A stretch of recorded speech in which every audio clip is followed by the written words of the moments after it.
किस्तों पर motorcycle, mobile या कोई भी चीज़ लेना जायज़ है या नहीं है? पहली बात यह है कि ये जो लोग सवाल करते हैं ना, ये असल में उलमा को फंसाते हैं। ये यूं पूछते हैं कि किस्तों पे चीज़ लेनी और देनी कैसी है।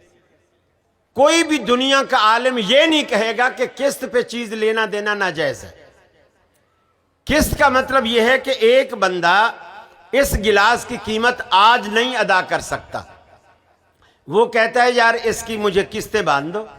मसलन ये 10 रुपए का है, मैं आज 10 रुपए नहीं देता, मैं 10 दिनों में 1 रुपया रोज दिया करूंगा और 10 दिनों में दूंगा और 10 रुपए दूंगा।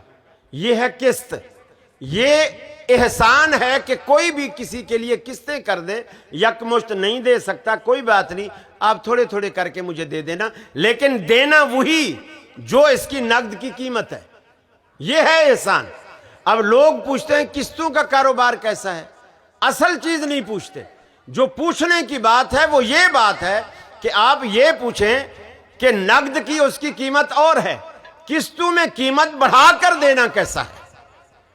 आप ये सवाल करें ना कि कीमत बढ़ाना कैसा है।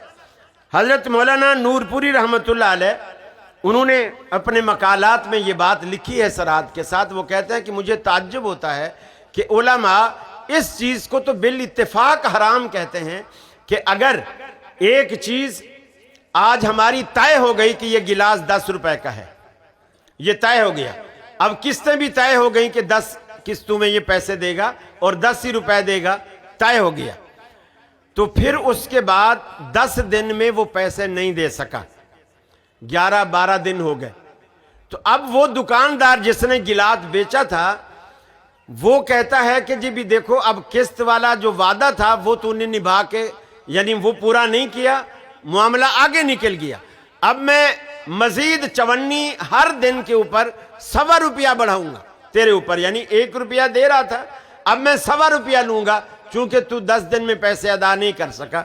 तो इसको सारे उलमा कहते हैं कि यह हराम है, क्योंकि जब उसकी कीमत तय हो चुकी थी 10 रुपए, तो उसने 54 पर डे पर जो बढ़ाई, इजाफा किया, ये मुद्दत के पैसे हैं और ये सूद है।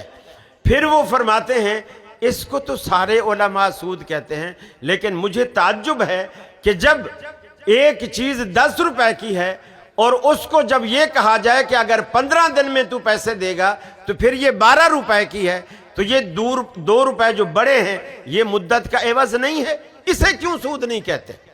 मेरा भी यही नुक्ता नजर है कि वो भी सूद ही के दायरे में आता है। और बाज़ उलमा ने ये भी हदीस कोट की है इस ज़मन में कि मम बा बयातैन फलहू औ कसुहुमा अविर रिबा, कि अगर कोई शख्स किसी भी चीज की 2 बै रखता है, जैसे हम करते हैं नकद में और उधार में, और या और भी कोई 2 तरीके हों उसके, वो रखता है, फरमाया उसमें जो कम कीमत है वो हलाल है और जो ज्यादा कीमत है वो सूद है। तो अब कम कीमत नकद वाली है वो हलाल है और जो ज्यादा कीमत है वो किस्तों वाली है वो हराम है, इस रिवायत के मुताबिक भी। और इसमें हमारे उलमा मुख्तलिफ फी हैं। बाज़ इसके जवाज़ का फतवा देते हैं कि अगर उसी मजलिस में बैठ कर अगर तय हो जाए मामला तो फिर वो बाद में पैसे नहीं बढ़ा सकता, लेकिन जितने उस वक्त तय हुए थे वो ले सकता है। वल्लाह, हमारे शेख नासिर साहब कराची में, सिंध में, वो भी इसी चीज़ के कायल हैं।